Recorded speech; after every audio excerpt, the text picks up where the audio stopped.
Imaginemos por un momento una realidad cotidiana bastante desconcertante.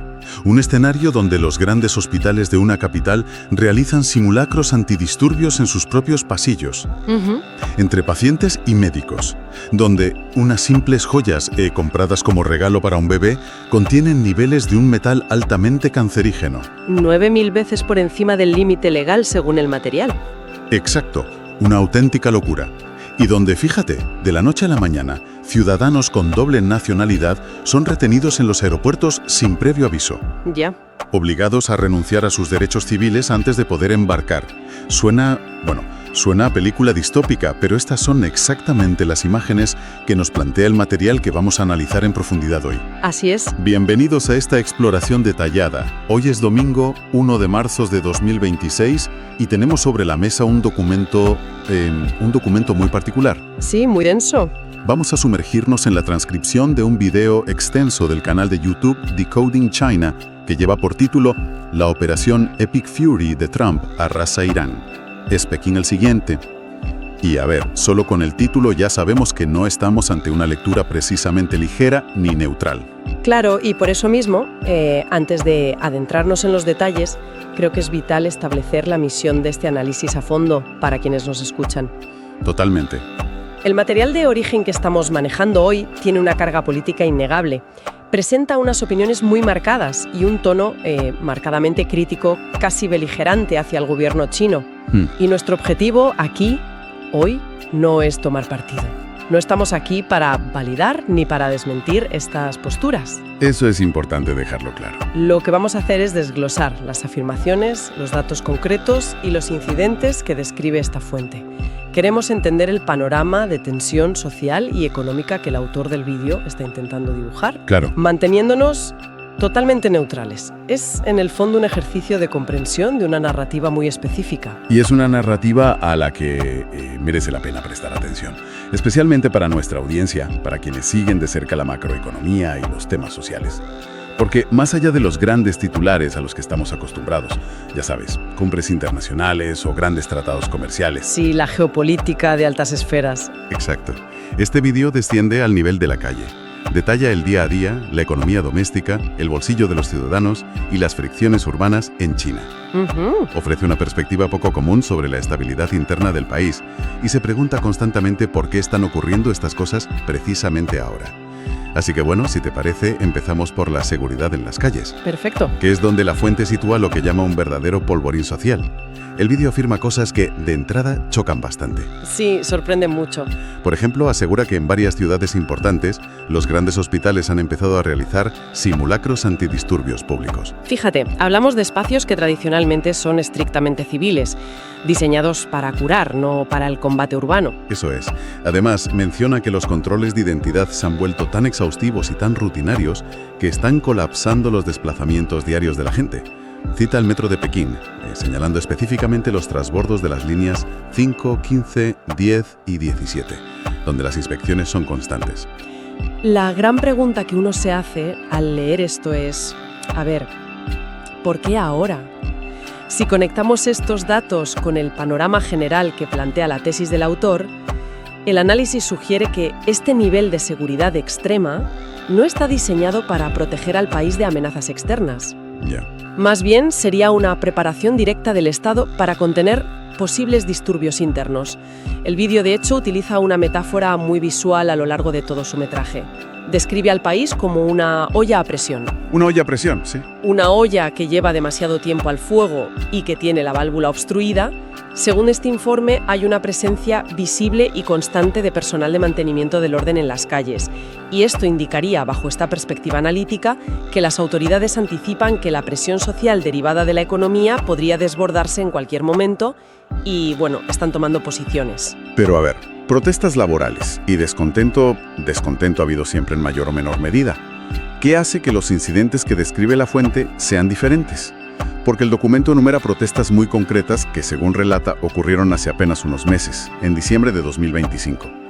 Habla de protestas simultáneas de repartidores en provincias tan dispares como Sichuan, Hunan, Shenzhen y Shandong. Menciona que el motivo son las métricas asfixiantes de los algoritmos de las aplicaciones. Claro, la presión tecnológica. Sí, y una prohibición repentina del uso de patinetes eléctricos en ciertas zonas urbanas, lo que básicamente fulmina la capacidad de estos trabajadores para ganarse la vida. Lógico. También habla de trabajadores de saneamiento, barrenderos, exigiendo salarios atrasados frente a oficinas gubernamentales. Y luego, en un ámbito totalmente distinto, detalla una redada enorme a mediados de ese mismo mes contra comunidades cristianas clandestinas en el este del país, afirmando que se desplegaron más de 1000 policías. O sea, parece que tocan frentes muy distintos. Fíjate que ese es el punto clave de toda esta sección para quienes nos escuchan. La narrativa que nos plantean aquí no describe un movimiento organizado o unificado. No hay una cabeza visible. Exacto.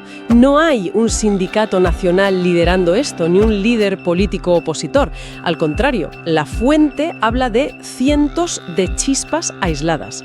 Por un lado, señala el agotamiento colectivo de sectores que tradicionalmente han sido muy pasivos y resilientes, como los repartidores o los trabajadores de limpieza. Ya. Y por otro lado, y aquí está verdaderamente el trasfondo económico, el documento sugiere que existe una crisis fiscal profundísima en los gobiernos locales. Una falta de liquidez brutal. Sí, históricamente los municipios chinos se financiaban vendiendo terrenos a las inmobiliarias, pero claro, con la crisis del ladrillo, esas arcas están vacías. El resultado, según el vídeo, es que los ayuntamientos son incapaces de pagar a los trabajadores de servicios básicos. Esta combinación de factores, de precariedad y de falta de fondos públicos, genera un temor a las multitudes tan grande en las autoridades que llevó, por ejemplo, a la cancelación abrupta de las celebraciones de Nochevieja para recibir este año 2026 en varias ciudades importantes. Y oficialmente la versión fue la prevención de riesgos y la seguridad ciudadana, ¿no? Eso es. Pero la lectura que hace el vídeo, el análisis que nos presenta, es que el verdadero miedo era la aglomeración de ciudadanos descontentos en un mismo espacio. Y aquí es donde el material da un giro bastante llamativo y conecta esta supuesta fragilidad interna con la política internacional. El vídeo introduce una supuesta operación militar estadounidense en Irán, a la que bautiza como Operación Epic Fury. Operación Epic Fury, sí. Describe cómo bombarderos B-2 y misiles Tomahawk habrían destruido instalaciones nucleares clave en Fordo y Natanz. Y ojo, hay que aclarar inmediatamente para nuestra audiencia que esto es un escenario proyectado.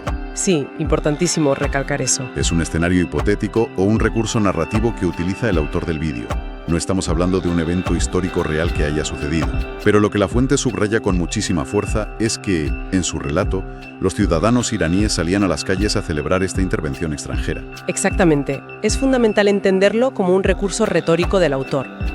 El creador del vídeo utiliza este escenario sobre Irán como un espejo gigante para China. Lo que expone el documento es que la mera circulación de esta idea, de esta noticia ficticia, generó una ola de reacciones reales en la red china. Claro. El argumento central del canal, aquí se resume en una frase que repiten bastante: el hoy de Teherán es el mañana de Pekín.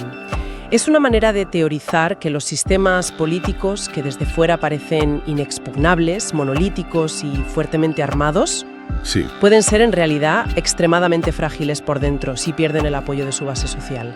O sea, es una forma de protesta digital brutal, sobre todo si tenemos en cuenta que hablamos de un entorno en Internet que está fuertemente vigilado. Muy censurado, sí. Las reacciones digitales que describe el informe son muy ilustrativas. El canal afirma que los internautas empezaron a inundar de mensajes de socorro escribiendo SOS en los vídeos de Donald Trump en las redes sociales chinas. Cuenta también que se viralizó un meme donde Trump dispara al sol. Y lo que me parece más curioso, fíjate, A ver, que la gente empezó a rescatar la famosísima canción olímpica de Pekín te da la bienvenida. Aquella canción de los Juegos de 2008 que era el orgullo nacional absoluto. sí, me acuerdo. Pues ahora, según la fuente, se estaba usando con un doble sentido, insinuando que estarían dispuestos a dar la bienvenida a un cambio drástico o incluso a una intervención externa. Es una reapropiación de los símbolos estatales para mostrar descontento, claramente. Y una rebeldía que, si seguimos el hilo de esta teoría, estaría traspasando la pantalla de los teléfonos móviles.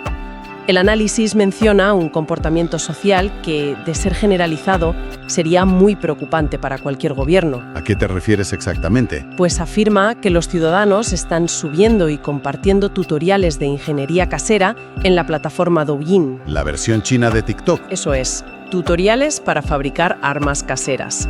Hablamos de cosas como ballestas de madera o tirachinas de alta tensión creados con poleas y resortes industriales. De nuevo, la narrativa del vídeo usa estos ejemplos para ilustrar de forma muy gráfica esa olla a presión a punto de estallar de la que hablábamos. Ya veo. Y hay una cita en el material que vertebra toda esta idea. Citan a un informante bajo el seudónimo de Jiang Ming. Supuestamente es alguien de dentro del sistema judicial chino. Y esta persona sugiere que existe una especie de expectación silenciosa entre sus colegas del sistema. Una espera tensa de que este año, el 2026, traiga consigo cambios estructurales masivos y definitivos en la forma en que se gobierna el país. Claro, pero si esa es la tensión que se respira, la siguiente pregunta lógica que debemos hacernos es cómo responde el Estado a nivel administrativo a todo esto. Y según la fuente, la respuesta ha sido un endurecimiento sin precedentes en las fronteras, llegando al punto de retener a ciudadanos. El material narra historias personales muy tensas sobre bloqueos en los aeropuertos. Sí, casos muy concretos. Detalla, por ejemplo, el caso de un hombre llamado Sam, un ciudadano australiano de origen chino, que a finales de septiembre de 2025 fue retenido en el aeropuerto de Shenyang cuando intentaba salir del país. Según el relato, las autoridades le obligaron a cancelar su vuelo, le impusieron una multa de 500 yuanes al día. Madre mía. Y le exigieron volver a su provincia natal, Henan, para cancelar oficialmente su registro familiar, lo que se conoce como hukou. Todo esto antes de permitirle volar de vuelta a Australia. Y también mencionan un caso similar de un residente de Shanghái con pasaporte europeo al que la policía fronteriza impidió la salida por mantener su registro activo. Para entender la gravedad de esto, creo que hay que detenerse un momento a explicar a quienes nos escuchan qué es exactamente el hukou, porque no tiene un equivalente directo en la mayoría de los países occidentales. Sí, por favor, aclaremos eso. El sistema hukou se estableció en la década de los 50 y funciona esencialmente como un pasaporte interno. No solo un empadronamiento de tu ciudad. Determina dónde puedes ir al colegio, dónde puedes recibir atención médica subsidiada, si puedes comprar una vivienda en una ciudad y, crucialmente, tus derechos a una pensión pública. O sea, tus derechos básicos. Totalmente. Si te cancelan el hukou, a efectos administrativos y de bienestar social dentro de China, dejas de existir. Y las cifras que aporta la fuente para respaldar que esto es una campaña sistemática son muy llamativas. El vídeo afirma que las intercepciones fronterizas han aumentado un 300% en el último año. Un 300%. Sí. Hablan de más de 8.300 personas inspeccionadas minuciosamente en los aeropuertos y de unas 3.700 a las que se les ha ordenado cancelar su registro familiar en un plazo improrrogable de 60 días. ¡Qué barbaridad! Solo en metrópolis financieras como Shanghái y Shenzhen, el canal asegura que se han cancelado más de 1.000 registros. A esto le suman la afirmación de que se han confiscado de manera sistemática los pasaportes de funcionarios, maestros de escuela y empleados de empresas estatales. Pero, a ver, obligar a alguien que ya vive en Australia o en Europa a cancelar su registro familiar suena a tirarse piedras sobre su propio tejado. ¿Qué gana el gobierno haciendo esto?